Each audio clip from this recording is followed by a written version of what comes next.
Hello दोस्तों, मेरा नाम रोमस कुमार है। आज की इस वीडियो में बहुत ही प्यारा गीत लेकर के आया हूँ। इस गीत का नाम है नींबू चाट ले, जो काली तीन से ट्यूटोरियल करूँगा। एक बार मैं बजाता हूँ, उसके बाद आपको स्लोली स्लोली सिखाऊंगा, ठीक है।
देखेंगे दोस्तों, ठीक है।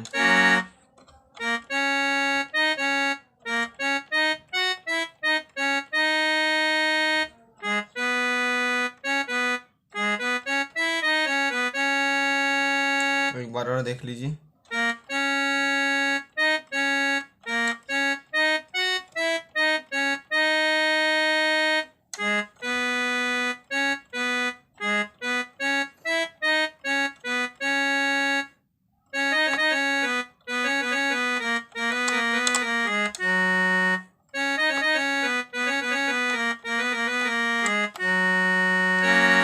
ठीक है, एक बार और बता देता हूँ आपको। यहाँ से स्टार्ट होगा।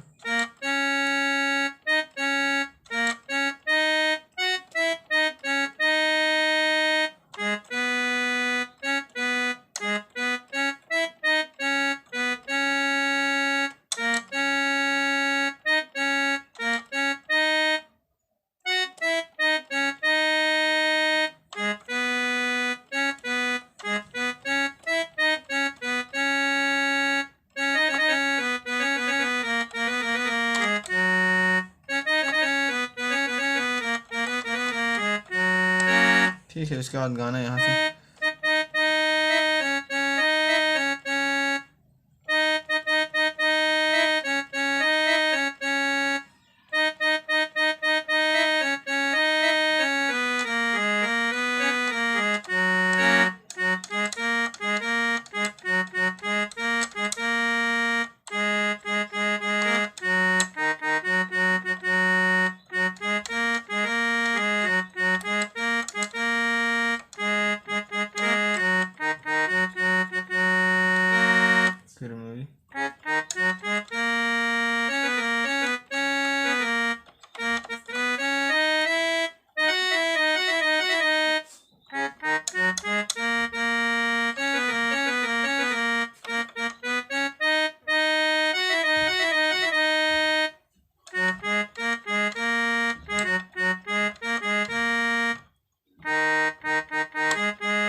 दोस्तों, अगर इतना आप वीडियो बजा लेते हो तो पूरा गाना आराम से बजा लेंगे। अगर मेरा वीडियो अच्छा लगे तो प्लीज़ लाइक सब्सक्राइब कमेंट जरूर कीजिएगा। धन्यवाद।